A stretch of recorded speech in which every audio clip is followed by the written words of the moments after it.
Aujourd'hui, j'ai prévu d'aborder plusieurs thèmes. J'ai pas, comme hier, un long laïus à faire sur un sujet. Pas faire ça à chaque fois, mais j'ai plusieurs choses que j'ai envie de partager. La première, ça concerne la respiration. Voiture. La deuxième, ça concerne pourquoi on fait les cours en numérique, enfin pas en numérique, mais en formation hybride. Certaines personnes ont dû m'entendre dans le passé dire que je ne ferai jamais les formations distancielles et ils pourraient croire que j'ai renié ce que j'avais dit, puisque même pendant le Covid, on a fait 2 fois des formations distancielles parce que c'était des formations qui donnaient lieu à la certification et que ça aurait bloqué les gens pendant plus d'1 an, et nous aussi. Et donc on a dû faire 2 formations distancielles. On a eu beaucoup de chance où on a pu, nous, les faire en présentiel et ne pas s'arrêter, évidemment, à part pendant les 2 confinements, mais voilà. Et beaucoup de gens m'ont entendu dire que plus jamais ça. Et effectivement, on ne fait pas là de formation distancielle par Zoom interposé ou autre. On fait une formation dite hybride, c'est-à-dire que, en fait, c'est venu de la réflexion suivante. C'est qu'on était de plus en plus frustrés avec Ludivine de la chose suivante. Soit pendant nos formations, on dit tout ce qu'on veut dire sur un sujet donné, sur l'IMP, sur les différentes techniques qu'on enseigne, sur les différents réflexes, etc. Et si on fait ça, on n'a pas assez de temps, parce qu'il y a beaucoup de choses qu'on veut enseigner, partager. Donc là, il y a plusieurs solutions. Soit on rogne sur la pratique, or les gens viennent avant tout pour apprendre des choses pratiques qu'ils vont pouvoir utiliser dans leur cabinet ou dans leur vie respective. Soit on augmente la durée des stages ou le nombre de stages, soit on crée des nouveaux stages. Dans une situation aujourd'hui, pour tout le monde, financièrement très difficile, précaire, on ne se voyait pas rajouter des séminaires, rajouter des heures de formation aux gens. Et puis on a toujours tellement de choses à dire. Donc on s'est dit, on va enregistrer la théorie avec le maximum de détails, à la fois en disant les choses qu'il y a dans les manuels de cours, bien entendu, les choses qu'on dit toujours mais qui ne sont pas dans les manuels de cours, et puis des diapos supplémentaires qui détaillent certains points qu'on n'a pas le temps de faire pendant les séminaires. Et donc, à ce moment-là, on se verra uniquement lors de présentiel pour tout ce qui est pratique, démonstration et pratique supervisée. Parce que, évidemment, c'est une chose qu'on aurait voulu dans nos stages aussi, c'est plus de temps pour les pratiques supervisées, pouvoir aider les gens à être à l'aise avec les différentes choses techniques ou autres que l'on enseigne. Et donc c'est un peu le meilleur des 2 mondes qu'on a trouvé, c'est-à-dire le distanciel préenregistré avec des audios, des vidéos, des diapos, et évidemment des PDF, des manuels de cours, que les gens peuvent étudier à leur rythme encore et encore. Et les premières expériences qu'on a fait avec des cours qui ont eu lieu comme ça, formation hybride, étaient extrêmement positives puisque les gens avaient déjà pré-mâché le travail, évidemment forcément théorique. Ils avaient eu le temps de le voir à leur rythme et pas d'ingurgiter vite fait en 4 jours avec peu de pauses et puis parfois des intérêts qui ne peuvent pas être soutenus pendant tant d'heures, surtout dans un monde où on est habitué à des concentrations très courtes. Et du coup, la qualité des formations qu'on a données comme ça, où les gens ont pu avoir chez eux à leur rythme la théorie, est de bien meilleure qualité, aussi bien au niveau des questions de la compréhension de la matière que d'autre part de la pratique après, puisque les gens ont déjà les bases théoriques et peuvent se concentrer sur l'aspect pratique, qui en plus est plus court, puisque évidemment à ce moment-là les formations ne font plus que 2 jours et demi en présentiel, ce qui fait que les gens n'ont que 2 jours d'hôtel à prendre. Et donc voilà, c'est gagnant pour tout le monde. Donc on est très content. Alors là, on finit d'enregistrer les derniers cours où effectivement on donne le maximum de ce qu'on peut donner sur les sujets. Surtout qu'entre les cours, tous les mois, on a des... Je pense qu'on doit être les seuls à faire ça et c'est très intéressant. On a des réponses aux questions tous les mois.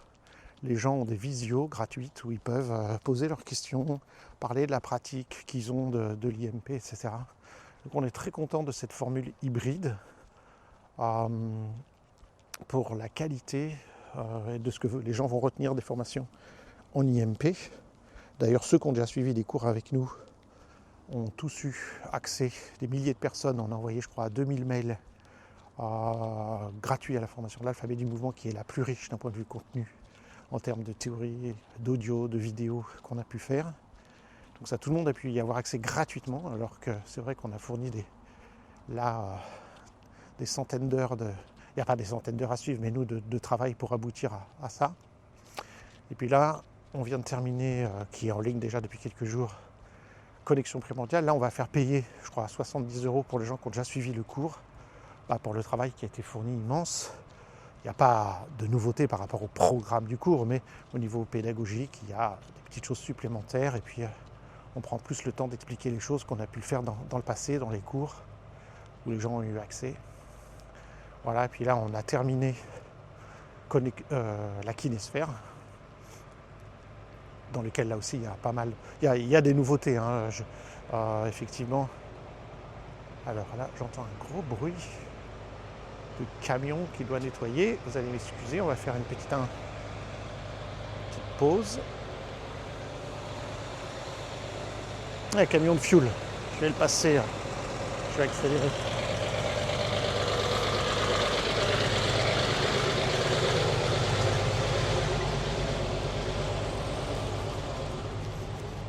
C'est du live, et comme on dit, c'est du direct. Donc il y a quand même des nouveautés, et une grosse nouveauté dans nos formations, c'est d'avoir un fil conducteur pour chaque stage, avec une thématique précise à chaque fois. C'est-à-dire qu'on a découvert, et on a remanié un petit peu les stages, pour que chaque stage corresponde à une notion de métachème, de vue d'ensemble.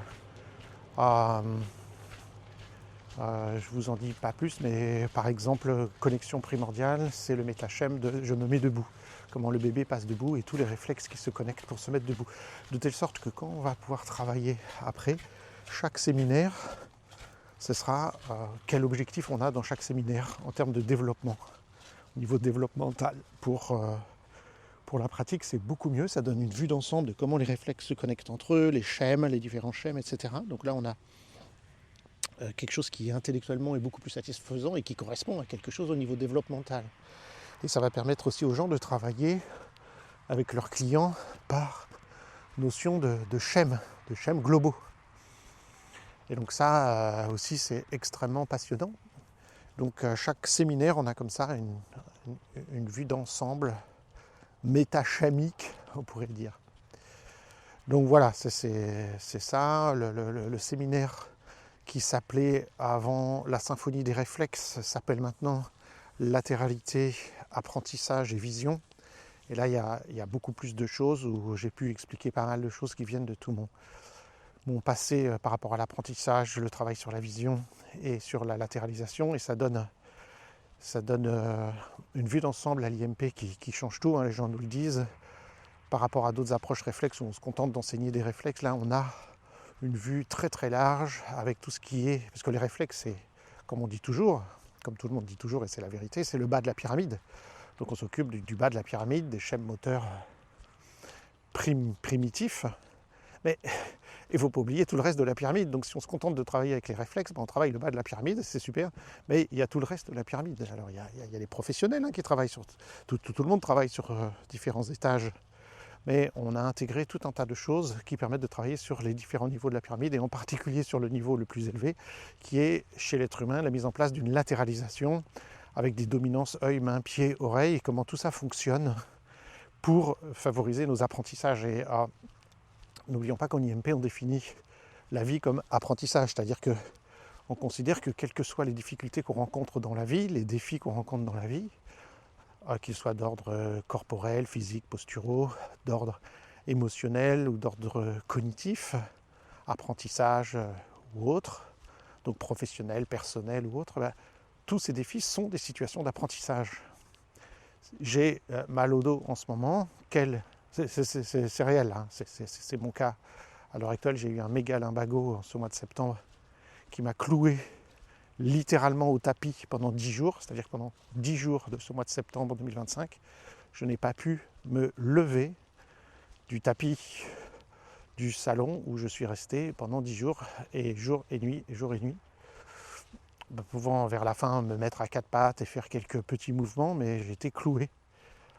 Et donc le dos est coincé, toute la posture est coincée, j'ai perdu beaucoup au niveau physique, postural. C'est aussi pourquoi quand vous m'entendez tous les jours faire ma promenade, qui fait partie de ma rééducation, même si je marche un peu difficilement encore, c'est un peu mon obligation. Je remarche, je suis tellement heureux de pouvoir remarcher, je suis tellement content que mon corps accepte de se remettre debout et de remarcher que je le fais. Youpi, on se rend compte qu'on ne peut plus le faire, à quel point c'est une bénédiction de pouvoir marcher, même si c'est un petit peu, ça va mieux chaque jour, mais c'est encore un petit peu, voilà, pas terrible, je ne peux pas courir, je ne peux pas faire beaucoup de mouvements, mais voilà. Donc tout ça pour vous dire que cette situation, pour moi, d'être cloué au sol, alors je ne vais pas dire dès le premier jour, j'ai vu ça comme ça, parce que dès le premier jour, la douleur, le stress émotionnel, etc., nous fait vivre des émotions du style non, pourquoi moi, pourquoi maintenant, pourquoi, qu'est-ce que j'ai fait, ceci, cela, c'est pas normal, pourquoi ça m'arrive, etc. Mais au bout de peut-être le troisième jour, j'ai fait la paix avec ça et j'ai pris cette situation comme une situation d'apprentissage. Et j'ai considéré que chaque chose que je faisais chaque jour était une situation d'apprentissage. Premier jour, je peux bouger les yeux, et que les yeux. Puis ensuite, je peux bouger les yeux, puis la tête. Je me dis, qu'est-ce qu'il dit? Il a un lumbago, il peut... Parce que l'imbago est tellement puissant que si je bouge la moindre partie de mon corps, ça déclenche des spasmes de douleur absolument insupportables qui me créent une crise de cris et de sanglots de douleur qui fait que je reste totalement tétanisé et impossible de bouger. Donc première chose que j'ai été capable de faire, c'est la respiration. La respiration, donc premier jour, respiration. Ludivine m'a bien aidé pour ça quand le stress, la douleur arrive et qu'on se met à surventiler. Donc elle dit respire calmement, respire tranquillement, etc. Puis deuxième jour, on peut bouger un peu les yeux, et puis les yeux, puis la tête, et puis progressivement les mains. Qu'est-ce qu'on peut faire avec les mains? Donc toute partie de mon corps que je peux bouger, je le bouge. Est-ce que je peux faire des flexions du pied? Est-ce que je peux faire ça? Et donc j'ai une énorme chance. En plus, je suis en train de vous parler, je vois un énorme arc-en-ciel, double arc-en-ciel, un quart de l'arc-en-ciel, mais il est très beau, enfin comme tous les arcs-en-ciel. Donc là, je suis en train de marcher entre les deux arcs-en-ciel. Donc, c'est une situation d'apprentissage pour moi, et grâce à tout ce que je connais, je sais ce que je peux faire de mon corps et d'utiliser chaque partie que je peux utiliser. Donc, j'ai pas pris de médicaments. De toute façon, dans ces situations-là, vous avez une atteinte du nerf, comme c'est mon cas. Il n'y a pas d'antidouleur qui fonctionne, à moins de faire une grosse piqûre de morphine, j'imagine. Mais aucun opioïde ou quoi, tramadol ou que sais-je, ou anti-inflammatoire ne fonctionne. D'ailleurs, dans les protocoles médicaux, ça dit que ça ne fonctionne pas véritablement. Pas mieux qu'un placebo, en tout cas. Donc, j'ai préféré utiliser mon placebo d'exercice respiratoire, énormément. Respiration pour calmer le mental, calmer la douleur. Puis les mouvements des yeux, puis les différents resets que je pouvais faire, bouger les bras, bouger les doigts, bouger les orteils au maximum. Premier jour, deuxième jour. Pendant une semaine, incapable de se mettre ne serait-ce qu'à quatre pattes. Donc, qu'est-ce qu'on peut faire? Comment on utilise ce qu'on a? Et c'est une situation d'apprentissage. Je n'avais pas prévu de parler de ça, mais c'est une situation d'apprentissage. Qu'est-ce que je suis en train d'apprendre? Qu'est-ce que mon corps, mon psychisme est en train d'apprendre dans cette situation? Il faut que j'apprenne une nouvelle manière de fonctionner, mentalement, physiquement, intellectuellement. Les premiers jours, j'étais capable de lire, aller comprendre pourquoi, pour me changer les idées. Donc j'ai lu pas mal de trucs, c'est tout ce que je pouvais faire. Mais au bout du quatrième jour, j'ai pu... Pour ceux qui me connaissent, je lis énormément tous les jours. J'en ai plus envie, c'est comme si j'étais dégoûté. Bon, c'est sûr que rester 24 heures sur 24 sur un tapis sans bouger, ça vous met un peu dans un état amorphe, surtout avec la douleur, la peur, le stress, etc. Donc je restais là, pas en état méditatif véritablement, mais je vois toujours un arc-en-ciel. Très bel arc-en-ciel. Je suis dans un champ, donc évidemment le champ ça ouvre le paysage, et donc je peux voir l'arc-en-ciel jusqu'à la moitié maintenant. Et donc je considère que tout ce qu'on vit dans la vie est une situation d'apprentissage. Sur le moment même, qu'est-ce que je suis en train d'apprendre pour moi-même. Et puis évidemment, maintenant que je suis en phase de rééducation, récupération, c'est qu'est-ce que j'ai à apprendre dans la vie par rapport à cette situation, qu'est-ce que ça m'apprend, comment je peux grandir de ça, comment, évidemment, n'a pas envie que ça recommence. Donc qu'est-ce que je mets en place pour renforcer les choses. Et je suis très content de connaître tout ce que je connais d'un point de vue des thérapies cognitives et comportementales, pour gérer ce qui se passe dans la tête, dans les émotions, de connaître tout ce que je connais en termes de réflexes et comment je peux activer ces différents mécanismes pour me guérir, en termes de mobilisation, et puis très vite, ce qui m'a sauvé et ce qui évite que je prends les antidouleurs, c'est les automassages. Alors évidemment, vous voyez, les automassages, vous imaginez que je me mets sur mon rouleau d'automassage. Encore à ce jour, je ne peux pas me mettre sur un rouleau d'automassage. En revanche, une balle placée au bon endroit dans le dos, le ballon d'automassage va soulager complètement les lombaires, les hanches. Et donc, la nuit, quand j'avais des crises, je prenais, c'est l'avantage de dormir sur le tapis. C'est mon état normal de dormir sur le tapis, sauf que d'habitude le tapis est dans ma chambre. Donc c'est le gros avantage que le sol soit ferme en dessous de moi, parce que sur un tapis, c'est que je vais pouvoir placer facilement la balle ou le ballon sous la cuisse, sous la hanche, sous la fesse, dans le creux du dos, dans le haut du dos, au niveau des trapèzes, et de faire des automassages. Ça, c'est véritablement ce qui m'a sauvé, c'est ce qui m'a aussi sauvé quand j'ai eu ma hernie discale en 2018, enfin c'était avant 2018, mais ça a fini par le billard. En 2018, j'ai été opéré d'une hernie discale particulièrement vicieuse qui comprimait mon nerf lombaire. Alors effectivement, c'est là qu'on a découvert que j'avais une malformation génétique, puisque, je ne sais pas si on dit génétique, congénitale, je ne sais pas. C'est quelque chose de très rare où normalement vous avez, d'après ce que j'ai compris, enfin ça je le sais, qu'on a à chaque vertèbre, on a un trou et les nerfs passent qui vont irriguer le corps. Et donc vous avez en bas, que tout le monde connaît, le nerf sciatique qui peut se bloquer et créer de graves problèmes de sciaticalgie. Et il semblerait que moi, normalement, c'est ce qui avait été prévu, d'être opéré à un certain niveau. Et quand je me suis réveillé, alors que le docteur avait dit c'est une histoire de 20 minutes, j'ai vu qu'il n'y avait pas du tout 20 minutes qui avaient passé, mais 2 heures. Donc et évidemment, il m'a expliqué ensuite que l'étage où je devais être opéré, il n'y a pas de nerfs qui passent. Par contre, à l'étage d'en dessous, L5 et 5, j'ai les 2 nerfs qui passent. Ça s'appelle une disposition en chien de fusil, ou en tout cas mon nerf remonte pour redescendre. Donc évidemment, les nerfs au niveau lombaire sont énormes. Donc évidemment, je suis plus à risque s'il y a le moindre petit pincement ou gêne d'avoir des terribles douleurs. C'est aussi pour ça qu'il me demandait toujours si ma douleur était devant ou derrière de la jambe. Et que moi je disais les deux, on disait maintenant soit on a L4, L5, c'est un type de douleur, soit L5 et 5, on a d'autres types de douleurs. Je dis mais moi j'ai les deux.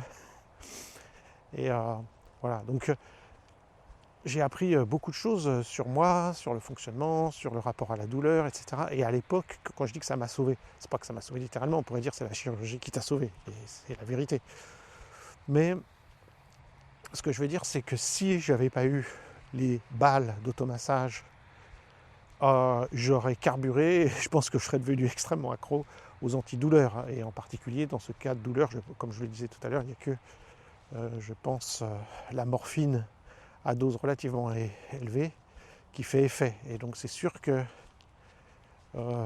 j'aurais eu un gros problème de devoir prendre de la morphine.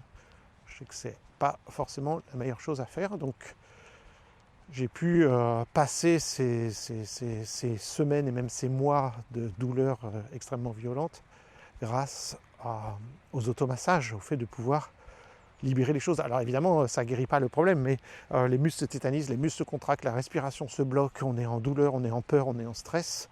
Et le fait d'avoir ces outils qui vont en permanence libérer la tension, alors évidemment, un kinésithérapeute fait très bien l'affaire, sauf que le kinésithérapeute, il n'est pas là 24 heures sur 24. Un masseur professionnel, quelqu'un qui connaît les techniques de shiatsu, je ne sais pas quoi, peut aller libérer des tas de douleurs en profondeur, mais ça va être très temporaire. Et que l'outil d'automassage, ça m'est arrivé de passer des nuits entières sur mes balles d'automassage pour être soulagé en appuyant sur le bon point, on appelle ça point trigger. et donc éviter de prendre des antidouleurs en permanence. À l'époque, j'en ai quasiment pas pris, de toute façon, ça n'a aucun effet. Et là, cette dernière fois, non plus. Donc, je suis un peu éloigné, comme si je voulais parler de mes trucs perso. C'était pas du tout ce que j'avais prévu de parler, mais je voulais dire que chaque situation de vie est une situation d'apprentissage. Donc, qu'est-ce que j'apprends de cette situation? Quand je rencontre une difficulté cognitive, un enfant en difficulté d'apprentissage, un adulte, un changement professionnel, un divorce, un deuil, n'importe quoi, c'est une situation dans laquelle l'humain, comme n'importe quel autre animal ou même plante ou quoi, est en situation d'évolution, de grandissement, face à un choix, pas toujours facile, hein, mais je dois avancer, je continue à vivre. Bien sûr, il y a toujours le, entre guillemets, choix de se donner la mort et de dire bon, j'arrête, ou de se laisser aller, ou de se laisser aller physiquement, émotionnellement, etc. Donc, si je vois que la vie est une situation d'apprentissage, et si je me permets de dire ça, c'est que notre système immunitaire apprend, notre système psychologique apprend, nos mécanismes d'adaptation psychologique, c'est une situation d'apprentissage, et d'un point de vue des millénaires qui passent et des millions d'années qui passent, toute forme de vie est en situation d'apprentissage, et c'est ce qu'on appelle l'évolution des espèces, aussi bien végétales qu'animales, que les bactéries, etc. Donc c'est toujours une situation d'apprentissage, d'être capable de s'adapter, d'apprendre et de grandir. Alors je ne sais plus quel était mon sujet initial,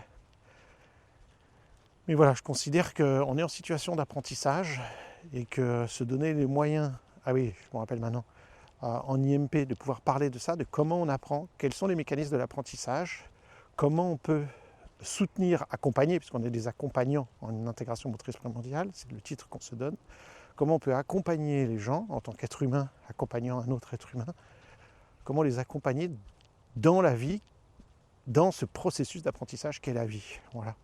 Et pour ça, on ne peut pas faire l'impasse sur comment fonctionne l'apprentissage. Évidemment, au noyau le plus profond, ce sont les mécanismes réflexes. Les réflexes primitifs, les réflexes archaïques, les réflexes posturaux, les réflexes du visage, les réflexes de naissance, tout ça sont des mécanismes qui vont mettre en place des situations ou plus tard des stratégies d'apprentissage. Et il faut connaître aussi les parties les plus hautes de la pyramide, je disais, comment marche la latéralisation, comment marche l'apprentissage, comment fonctionnent les deux yeux, les deux mains, les deux pieds, les deux oreilles, en situation d'apprentissage, d'où le stage, l'avant-dernier stage, celui qui est juste avant la certification IMP, qui s'appelle dorénavant latéralité, apprentissage et vision. Et je pense que ça, c'est quelque chose de majeur, parce que ça permet aux gens qui ont une formation autour des réflexes d'avoir une vue d'ensemble, de ne pas se contenter du bas de la pyramide, mais d'avoir les différents niveaux de la pyramide, et en particulier le plus bas et le plus haut. Ça ne veut pas dire qu'on fait tout, ça ne veut pas dire que l'IMP est une panacée, ça ne veut pas dire que c'est de la magie, loin de là, justement, nous, on prétend que chercher à inhiber les réflexes n'est pas une fin en soi, mais ce qui compte, c'est l'intégration, et l'intégration, ça va bien au-delà de l'inhibition. L'inhibition, c'est une étape avant l'intégration, et l'intégration nécessite le temps plus long, on va dire, même si c'est que quelques semaines ou quelques mois qu'on voit les gens en IMP à raison d'une fois par mois. Voilà. Donc je voulais évoquer ce premier sujet avec vous. J'étais parti sur le fait qu'on fait la formation en hybride. Donc ça, c'était une chose intéressante pour nous, qui s'avère extrêmement positif, même si on avait un peu des craintes, parce que c'est après plus de 30 ans d'enseignement, de changer d'outils, etc. Alors, monsieur qui promène son chien. Donc c'est un gros changement conceptuel pour nous, et en fait ça s'avère gagnant à la fois pour nous en tant que prof, bien entendu, et surtout, et c'est ça qui compte, pour les stagiaires qui ont l'air de retenir plus de nos formations. Donc voilà, si vous ne recevez pas prochainement un mail ou quoi, bon, ceux qui entendront ça après, mais voilà, on est en septembre 2025, donc courant fin septembre ou quoi, pour accéder à Connexion Primordiale pour un prix réduit, je crois 70 €, un truc comme ça. Donc voilà le premier sujet que je voulais aborder. Le second sujet, enfin c'est pas vraiment un sujet, mais maintenant je vois l'autre côté de l'arc-en-ciel. J'ai fait demi-tour et je vois l'autre côté, il était dans le dos. qui arrive juste sur un arbre. Évidemment, comme je marche, ça se déplace en permanence. Ça veut dire qu'il y a de la pluie et du soleil. Quelques gouttes de pluie commencent à tomber. J'ai pas de vêtements de pluie cette fois-ci. Mais bon. Vous savez, en anglais, il y a un proverbe que j'adore. Il dit si t'aimes les arcs en pluie, bah, faut aimer la pluie. Bah oui, parce qu'en anglais, c'est rainbow, arc en pluie. Donc si tu aimes les arcs en pluie, il faut apprendre à apprécier la pluie. Évidemment, en français, ça marche moins bien. Si tu aimes les arcs-en-ciel, il faut apprécier la pluie. C'est moins bien qu'en anglais, arc en pluie. Vous avez compris l'idée. Si tu aimes les arcs-en-ciel, bah, il faut accepter la pluie. Moi j'adore les arcs-en-ciel. Souvent quand il pleut, je sors exprès pour voir. Quand il pleut et qu'il y a du soleil, j'aime bien, je sors volontairement, ou en tout cas je cours aux fenêtres pour voir s'il y a un arc-en-ciel. Voilà. Et pareil, il y a des gens, c'est des chasseurs d'arc-en-ciel. Il y a des gens, c'est des chasseurs d'orages, qui étudient les orages, ou les chasseurs de tempêtes. J'ai entendu une émission sur ça un jour, un gars qui est spécialisé dans la photographie des éclairs. Donc dès qu'il y a un orage, il va et prend sa voiture pour aller plus proche du centre de l'orage pour faire des photos des éclairs. Écrire un bouquin sur les éclairs.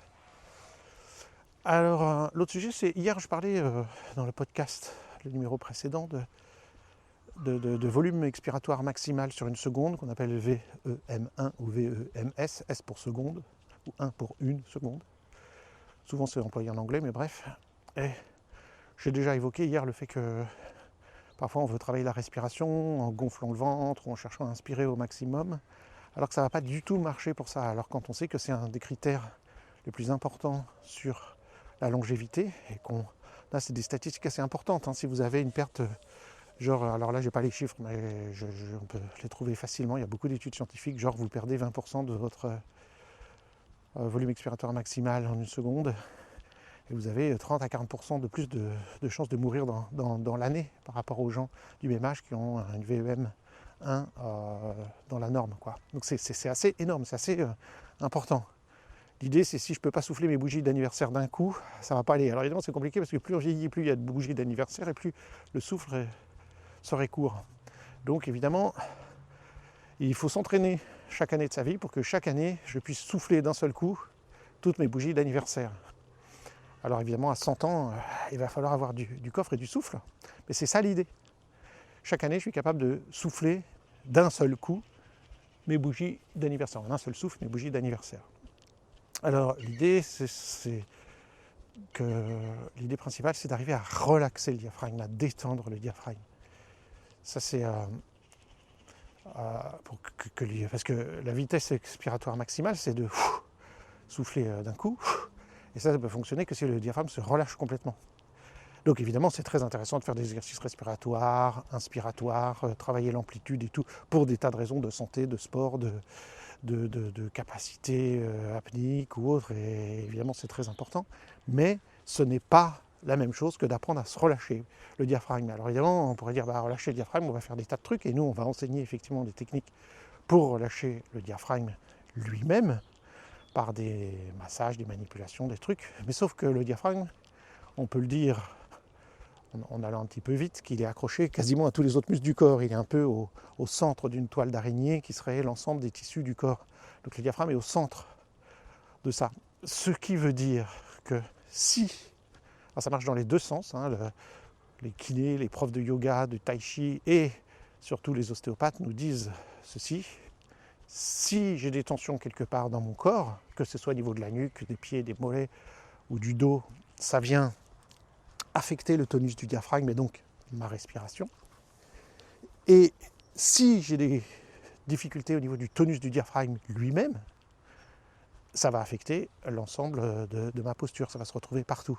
Et c'est pourquoi les kinés, les ostéopathes, les profs de yoga, etc. insistent beaucoup sur le fait de faire respirer les gens, et disent souvent les gens ne savent pas respirer, les gens ne savent pas respirer. Alors c'est bien beau de dire ça, mais encore faut-il savoir travailler non pas sur la respiration qu'avec des exercices respiratoires, mais d'avoir cette vue d'ensemble. Puisque la respiration, c'est le reflet de mes émotions, mais mes émotions sont aussi le reflet de ma manière dont je respire et dans la manière dont je tiens ma posture. Donc évidemment, ça marche dans les deux sens. C'est très important parce qu'aujourd'hui, par exemple, dans les thérapies cognitives comportementales, donc ça veut dire en psychologie, chez les gens qui vont pas bien, que ce soit des angoisses, de la dépression ou autre, une des techniques la plus enseignée, ou en tout cas qui devrait l'être, en tout cas par les gens qui sont au courant de ce qui se fait scientifiquement, par les psys, on va dire entre guillemets modernes et informés, c'est d'enseigner des techniques de respiration. Je n'ai pas dit que ça guérissait tous les problèmes des gens, mais c'est un des moyens les plus efficaces que la nature nous ait donné pour gérer, on va dire, le stress, les émotions, etc. Donc ça dit bien ce que tout le monde sait de toute façon, hein, j'enfonce des portes ouvertes, que le lien entre les émotions et la respiration, et entre la respiration et les émotions. On sait aussi que c'est un des moyens les plus efficaces pour faire baisser la douleur. Plusieurs études scientifiques ont mis ça en évidence. Le travail respiratoire fait baisser la douleur. Je l'ai vécu moi-même, y compris une fois où j'ai été hospitalisé en urgence parce que bloqué en plein stage à hurler parce que la hernie discale avait poussé violemment sur le nerf en faisant un mouvement que j'aurais vraiment pas dû faire, de soulever une table qui était au sol et où ça fait une protrusion du disque qui a été écrasé le nerf et donc qui a bloqué tout. Donc les pompiers sont venus me chercher, je vous raconte mes malheurs.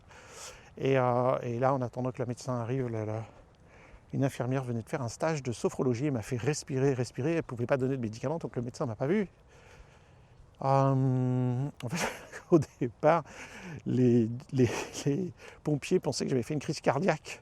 Du fait que j'étais complètement tétanisé et bloqué, ils pensaient que j'avais fait une crise cardiaque, ce qui n'était pas le cas. Et j'étais incapable de leur expliquer parce que j'étais en train de hurler. Non, je suppose que quand on a une crise cardiaque, on ne doit pas hurler, mais enfin bref, de douleur. Et elle m'a fait respirer. Et vous savez comment c'est, combien est votre douleur sur une échelle de 1 à 10 ? 10. On ne peut pas faire plus que ça, on ne peut pas imaginer plus que cette douleur, où vous avez un air qui est comprimé. Et après, respiration, qu'elle me disait, inspirez avec moi, expirez avec moi, etc. J'ai eu de la chance d'être tombé sur une infirmière aux urgences qui venait de faire un stage de sophrologie, où elle m'a fait respirer, et ma douleur est passée. Alors là, je vois un cheval qui est dans son... Vous entendez ? Alors, je vais toucher le cheval. Oh bah, t'as de la morphe qui coule de ton nez. Il faut savoir que je suis terrorisé par les chevaux, je peux m'approcher de lui que parce que... Enfin, pas terrorisé, sinon que parce qu'il est dans son enclos, il y a juste sa tête qui dépasse. Sinon, je n'irai pas. Contrairement à mes filles ou mes petites filles qui courraient vers le cheval et qui feraient des câlins, qui passeraient sous ses pattes, pardon, sous ses jambes, je vais me faire engueuler. Sous ses jambes. Voilà, il broute. Et ma douleur était baissée peut-être à 7 ou 6 ou quoi que ce soit. Ce qui était énorme rien qu'avec la respiration. Vous allez me dire, bah, pourquoi tu ne le fais pas toi-même vu tout ce que tu sais ? Oui, mais non, mais dans ces cas-là, on ne pense pas. Quand ça m'est arrivé il y a quelques jours, c'est Ludivine qui me disait, respire, la douleur vous prend, vous ne savez plus ce qui arrive. Bref, ça va être important de connaître tous les mécanismes qui lient le diaphragme aux chaînes musculaires antérieures, aux chaînes musculaires postérieures, aux chaînes musculaires latérales, jusqu'à la gorge et par exemple, bon, tous les spécialistes le savent, au sternocléidomastoïdien. Et donc, si je ne libère pas ce sternocléidomastoïdien, SCOM, je ne vais pas pouvoir travailler le diaphragme en profondeur. Si je ne travaille pas sur les intercostaux, non plus. Si je ne travaille pas sur le carré des lombes et évidemment les abdos, non plus. Et il y a tout un tas de choses qu'il faut connaître et libérer pour pouvoir faire en sorte que le diaphragme se libère véritablement. Et une des choses les plus importantes aussi, c'est de pouvoir libérer le lien, qui ne devrait pas être, abdos-diaphragme lors de l'inspiration. Quand on inspire, normalement le diaphragme s'abaisse et le ventre se gonfle. Alors c'est pas que le ventre se gonfle, mais que ça presse sur les organes qui font une protrusion du ventre, en quelque sorte. Mais on ne doit pas chercher à gonfler le ventre. Ça, au contraire, c'est catastrophique de chercher à gonfler le ventre. Comme malheureusement on dit aux gens, gonfler le ventre, c'est une catastrophe qui va créer un mauvais schème respiratoire. J'ai pas dit que le ventre ne se gonflait pas quand on respire. J'ai dit que chercher à gonfler le ventre quand on respire, c'est une catastrophe. C'est pas que moi qui le dis, ce sont beaucoup d'experts et physiologistes au niveau de la respiration, puisque le gonflage du ventre est une conséquence de l'abaissement du diaphragme et pas la cause. Et donc le fait de dire aux gens de gonfler le ventre crée un schème moteur complètement erroné.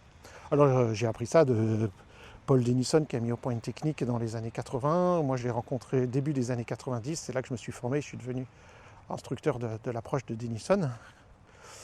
Et et que j'ai ensuite pu enseigner ces techniques dites de rééducation du mouvement, dans lequel le travail, donc dans les années 90, dont le travail diaphragme abdominal est essentiel. Donc c'est comment je peux, et ça c'est essentiel de savoir faire ça, libérer le ventre quand je respire pour que justement la respiration puisse se faire amplement. Et on nous dit souvent, je l'ai encore lu hier dans un bouquin, que dans les pays orientaux, on voit les choses très différemment que dans les pays occidentaux. Chez nous, comme on a le culte du ventre plat, on a tendance à vouloir empêcher le ventre de sortir, donc de bloquer la région abdominale, ce qui empêche la respiration. Et puis à contrario, quand on dit aux gens de respirer, on demande aux gens de distendre les abdominaux, c'est une catastrophe absolue. Alors que dans les pays d'Orient, on n'a pas du tout cette vision. On considère même qu'avoir un petit ventre rond, c'est symbole de sagesse, de détente du Bouddha. On montre le Bouddha souvent avec un petit ventre rond. Et on sait par expérience que dans ces cultures-là, la respiration se fait mieux chez les gens, chez la plupart des gens, que chez nous. Alors évidemment, plus ils prennent le mode de vie à l'occidental, moins ça fonctionne correctement. Alors bon, on pourrait parler encore longuement de la respiration, c'est pas mon but là, de faire une formation en marchant, mais l'idée aussi c'est qu'il y a beaucoup de facteurs qui vont influer sur la respiration, comme évidemment le stress, mais aussi, qui peut surprendre beaucoup de gens, la nutrition. Il y a un impact majeur entre la nutrition et la respiration. Alors il y a plein de choses qui expliquent cela. Une des choses, mais c'est pas la seule chose, excusez-moi. Je me suis retenu d'éternuer. Je peux pas éternuer, si j'éternue, ça va faire des spasmes dans mon dos violents, et en plein milieu d'une promenade, j'ai pas envie de faire ça, donc je m'empêche d'éternuer. Surtout que j'ai rejoint la route, ce serait malvenu de me retrouver bloqué sur une route nationale. Enfin non, pas une nationale, ça, une petite route. Entre autres par le nerf vague. Ah, le nerf vague, ça m'énerve cette histoire du nerf vague. Chaque fois qu'il y a une mode comme ça, les gens découvrent quelque chose.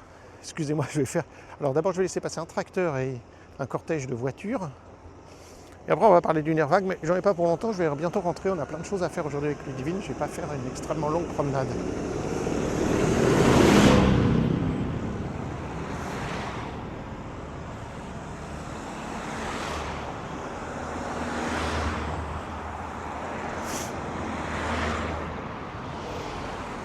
Ah oui, quand il y a un tracteur, il y a plein de voitures derrière. Je vais tâcher de m'éloigner de la route. C'est pas que pour vous, hein. Je haïs les voitures.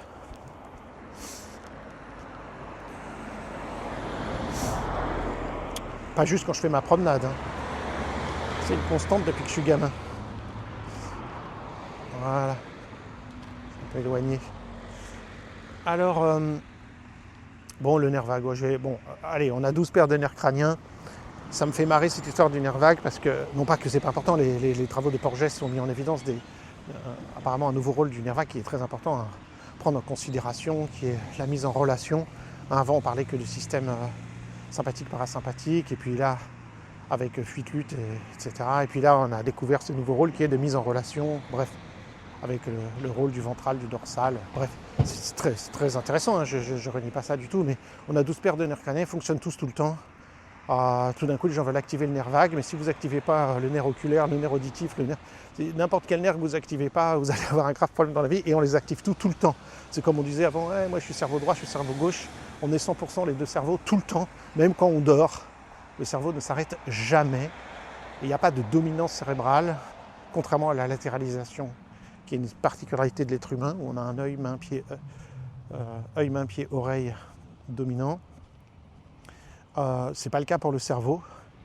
Et de tout vouloir mettre sur le nerf vague, demain ce sera le nerf trijumeau, effectivement très important de la face, après-demain ce sera le nerf oculaire, et puis le nerf machin. Chercher à activer un nerf, ça n'a pas de sens, parce qu'on va se surconcentrer sur quelque chose et pas sur le global. Et j'ai besoin que tous mes nerfs, que tout mon système nerveux, tactile, sensoriel, proprioceptif, soit actif. C'est ce qu'on cherche à faire en IMP, pas de se surfocaliser sur une chose.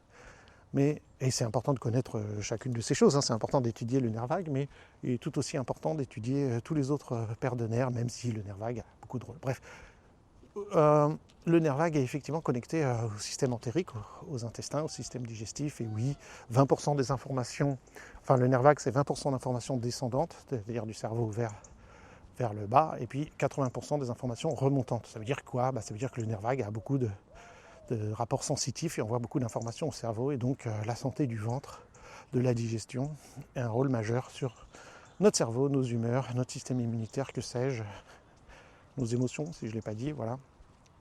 Donc tout ça est absolument très important. Et effectivement, ce nerf vague est aussi lié à plein d'autres choses. Et donc on sait qu'il va y avoir un impact alors pas forcément via le nerf vague, mais entre autres via le nerf vague, sur ce que je mange et mon état respiratoire. Et que plus globalement, si vous regardez aujourd'hui, vous allez sur internet, vous cherchez comment activer mon nerf vague, tout le monde dit la même chose. Toujours pareil, la respiration. Et puis après, vous allez avoir plein de trucs. Chanter, oui, ça fait résonner le nerf vague. Vous allez avoir le sommeil, voilà, très important. Vous allez avoir l'alimentation. Vous allez avoir tout un tas de choses, faire du massage, etc. Ouais. Pourquoi focaliser sur le nerf vague? Je veux dire, dans la vie en général, on sait que pour l'ensemble du corps, du cerveau, du système nerveux, de nos émotions ou autres, le sommeil est important, la bonne alimentation est importante, avoir des massages est important, chanter est important, jouer de la musique est important. Pas besoin de dire c'est pour activer mon nerf vague. Surtout que spécifiquement, les scientifiques pour l'instant ne montrent qu'une seule chose pour activer le nerf vague, c'est j'ai vu ces petits dispositifs qui activent via un truc qui se met au niveau de l'oreille, qui va spécifiquement stimuler le nerf vague. Mais en dehors de ça, le reste, c'est juste que quand je fais ces activités-là, quand j'ai un meilleur mode de vie, eh bien, ça affecte l'ensemble de mon être, y compris le nerf vague. Pourquoi j'étais parti là-dessus? C'est pour dire que si je veux travailler sur la respiration, le tonus du diaphragme, mais comme le tonus de tous les muscles de mon corps, comme n'importe quelle cellule de mon corps est affectée, aussi, et peut-être avant tout, je ne sais pas comment dire, par la respiration, par l'alimentation. Si j'ai une alimentation qui me met dans un état d'inflammation chronique, vous imaginez bien que mes muscles et tissus corporels vont se mettre à dysfonctionner, ce qui est la norme aujourd'hui dans notre civilisation industrielle, où la quasi-totalité des gens sont en état inflammatoire chronique, et donc on va prédisposer à des tas de maladies dites de civilisation. Ça dit bien ce que ça veut dire, c'est pas moi qui invente ça, maladies de civilisation, qui sont directement liées à notre mode de vie. Alors que si on a une alimentation anti-inflammatoire, je ne sais pas quelle est anti-inflammatoire, entendons-nous bien, il y a l'alimentation, on pourrait dire, normale, saine, et puis l'alimentation inflammatoire, il n'y a pas une anti-inflammatoire. C'est comme je disais l'autre jour, est-ce que le sport est bon pour la santé? Non. On devrait dire est-ce que le mouvement est bon pour la santé? Non, c'est ne pas en faire qui est néfaste.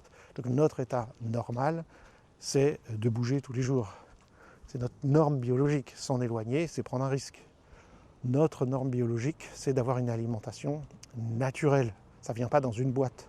C'est-à-dire ça pousse dans la nature ou ça vit dans la nature.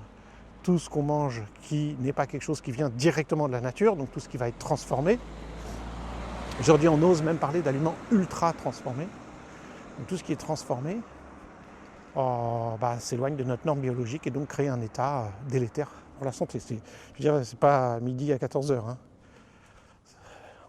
Alors une fois que j'ai dit ça, j'ai rien dit, parce que ça va être extrêmement difficile, voire aujourd'hui impossible. En fait, c'est aujourd'hui, on peut dire quasiment impossible, d'avoir un mode de vie ou une alimentation qui soit 100% naturelle, on va dire. Pour des tas de raisons sur lesquelles je ne vais pas m'étendre ici. Donc, et ça, c'est quelque chose qui a été montré scientifiquement également. On peut trouver ça sur PubMed et autres. J'ai fait quelques petites recherches d'ailleurs. C'est que quand on voit des gens qui ont des difficultés au niveau respiratoire, diaphragme, on pense, il y a beaucoup d'études qui sont faites par rapport aux gens qui ont des troubles respiratoires. On pense aux asthmatiques, et là il y a beaucoup de recherches qui sont faites effectivement. Ou quand on va leur préconiser une alimentation plus riche, en particulier en légumes, ou en aliments qu'on appelle aujourd'hui des antioxydants, mais c'est principalement des légumes, des trucs qui viennent de la nature, etc. Donc et plus on évite les aliments transformés, et plus on a une amélioration des symptômes des gens. C'est compréhensible parce qu'à partir de ce moment-là, nos cellules se mettent à mieux fonctionner et sont donc mieux oxygénées, qui permettent aux muscles d'avoir un meilleur tonus. Alors quand je dis aux muscles, c'est à l'ensemble des tissus du corps d'avoir un meilleur fonctionnement, et en particulier évidemment le muscle, puisqu'on parle du diaphragme, qui est un muscle, d'avoir un meilleur fonctionnement. Et en retour, évidemment, ça va créer un cercle vertueux. Ma respiration est plus ample et plus détendue. Mes émotions sont apaisées. Si mes émotions sont apaisées, je vais avoir moins envie de manger des saloperies, des sucreries, des choses comme ça. Et donc ça crée un cercle vertueux. Alors on pourrait imaginer une boucle avec émotion, respiration, alimentation. Là je la fais très courte, cette boucle est beaucoup plus grande, et peut-être je pourrais rajouter automassage dedans, enfin massage. Et donc de pouvoir travailler sur l'un des bouts de cette boucle nous fait sortir d'un cercle vicieux et améliore les choses. J'ai une meilleure alimentation qui va me faire que mon fonctionnement musculaire est meilleur, qui fait que je me sens mieux émotionnellement, qui fait que je mange mieux, etc. Mais aussi apprendre à respirer mieux, va gérer mes émotions, va mieux oxygéner mes cellules et va faire que j'ai moins de compulsion à manger des saloperies n'importe quand, n'importe où. Et on peut prendre n'importe quel autre bout. Si je fais des techniques pour mieux gérer mes émotions, mais c'est là où ça se retourne, c'est que les meilleures techniques qu'on connaisse pour gérer ses émotions, c'est la respiration. Donc c'est un peu la même chose. Mais bon, si j'apprends à mieux gérer mes émotions par d'autres approches, on va dire,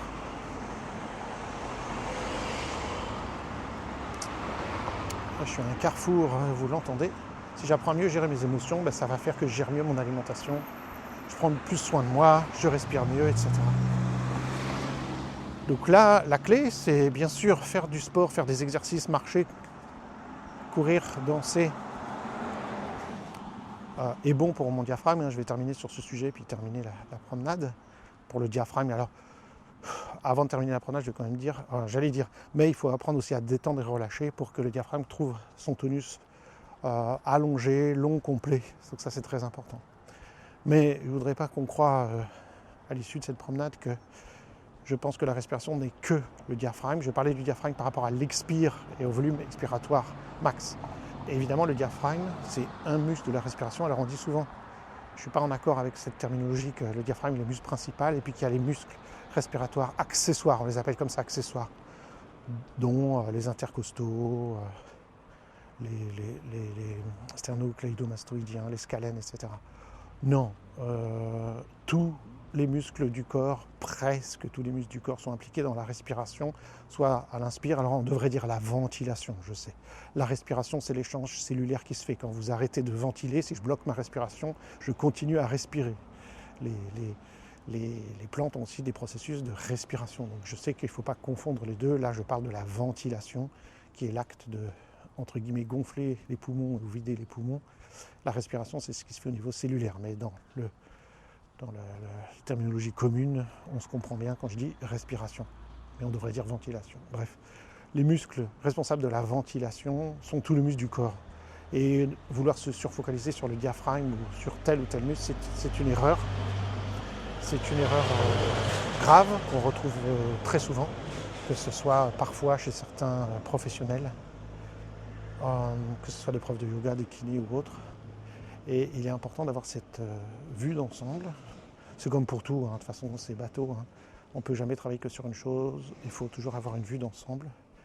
Et donc on va, en particulier en intégration motrice primordiale, quand on veut travailler la respiration, tout comme quand on veut travailler n'importe quoi, il va être majeur d'avoir une vue d'ensemble. Et dans le cas précis, pour terminer ce sujet, si je veux détendre mon diaphragme, il va falloir que j'apprenne à automasser l'ensemble de mon corps, même si on va apprendre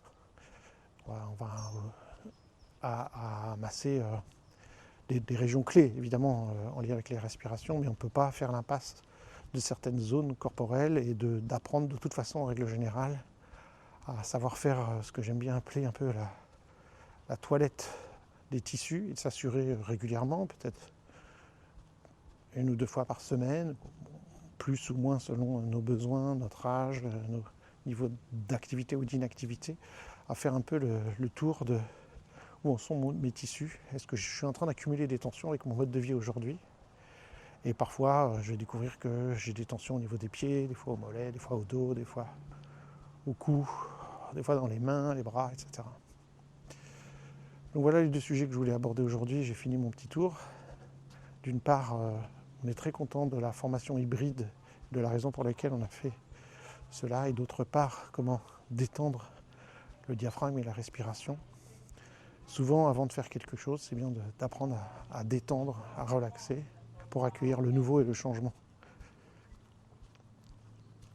Sur ces belles paroles, je vous souhaite une très belle journée.